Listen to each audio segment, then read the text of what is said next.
प्रभु कहता है कि मैंने जो कहा उस विधि और विधान से अगर आप चलते हो तो परमेश्वर आपको जगत के अंत तक लेके जाएगा। आमीन आमीन हालेलुया हालेलुया। और मैं चाहता हूं उससे भी बढ़कर लेके जाएगा। लेकिन आपने विश्वास तो किया, बपतिस्मा लिए, डूबे पानी में निकल गए, आपने को लगा कि मैंने बपतिस्मा ले लिया है और परमेश्वर के वचन को मानना नहीं है, तो आप इस जगह में बिल्कुल भूल कर रहे हैं। एक आत्मा निकलेगी, 7 आत्मा आएगी, उसके बाद आपकी कोई बचाव नहीं है। हालेलुया। प्रभु को ग्रहण करने के बाद, परमेश्वर को ग्रहण करने के बाद आपके जीवन में जो पाप है वो खत्म हो जाता है। आपके जो जीवन में जो दुख, बीमारी, परेशानी, समस्या वो सब परमेश्वर को हो जाता है, क्योंकि आपका जो शरीर किसका हो जाता है? और प्रभु का हो जाता है। तो प्रभु अपने शरीर को साफ सुथरा रखेगा कि नहीं रखेगा? रखेगा कि नहीं रखेगा? तो परमेश्वर ने जब साफ सुथरा जिंदगी आपको दिया है, साफ सुथरा जिंदगी परमेश्वर ने अपना दिया है, और साफ सुथरा जिंदगी करके आपको पूरे संसार में अपना पवित्र लहू को दिया है, तो क्या वो परमेश्वर चाहेगा कि कोई व्यक्ति पाप में गिरे? क्यों गिरते हैं लोग पाप में? पाप में क्यों गिरते हैं? वो मन नहीं दिख रहा है, कुल मिला तो मन ही दिख रहा है ना? पाप किया है मतलब वो मन नहीं दिख रहा है, तो अपने आप को धोखा दे रहे यीशु मसीह। यीशु मसीह को तो धोखा नहीं देना चाहिए। किसको दे रहा है? अपने आप को धोखा दे रहा है। यीशु मसीह मुर्दों में से जीव एक उठ चुका है, उसको कोई कुछ नहीं बिगाड़ सकता, शैतान भी नहीं बिगाड़ सकता। समझ में आ रहा है? और जो व्यक्ति परमेश्वर में आने के बाद अगर वो पाप करता है तो बिगड़ेगा किसका? उसी का बिगड़ेगा। हालेलुया।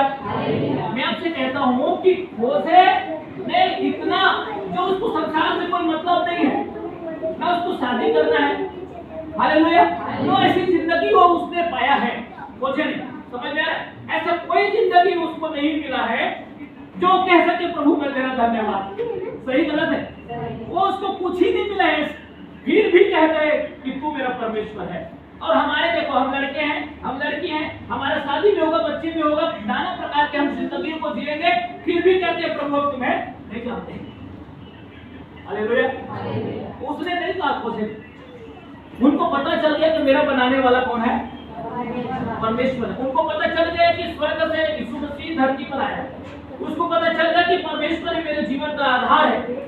खोजे को इस बात पर विश्वास करने में कभी भी देरी नहीं हुआ। अब कहते हैं मुझे अब जल में डूबा और मैं परमेश्वर के पास चला जाऊं, तब मुझे दुनिया से छोड़कर जाना पड़े, ये मैं नहीं कह सकता, लेकिन अभी मुझे मौका है, मैं विश्वास करता हूं मुझे जल में डाल। बोले यीशु प्रभु के। और खोजे जल में डूबते हुए बाहर निकल जाता है। मेरे प्रियो, मैं आपसे कहता हूं अगर जो भी बपतिस्मा लेगा, बुराइयों को छोड़ना पड़ेगा, पापों को छोड़ना पड़ेगा, उनके मन को शुद्ध करना पड़ेगा, अपने आप के मन को क्या करना पड़ेगा? शुद्ध करना पड़ेगा, अपने अपने जिंदगी को शुद्ध करना पड़ेगा, पापों को छोड़ना पड़ेगा, गुनाहों को करीब नहीं जाएगा, ऐसे लोगों के करीब नहीं जाएगा जो पाप में आपको ले जा सकता है। समझ में आ रहा है? ऐसे लोगों के करीब जाओगे तो आपका जीवन को और शैतान खींचने की कोशिश करेगा।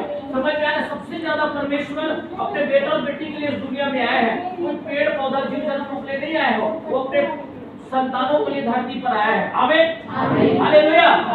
आप विश्वास, एक व्यक्ति था, मैं आपसे पूछ रहा हूँ, उन्होंने पूछा हाँ, एक विश्वासी का घर है, उसका बच्चा मर गया, वो कहाँ जाएगा?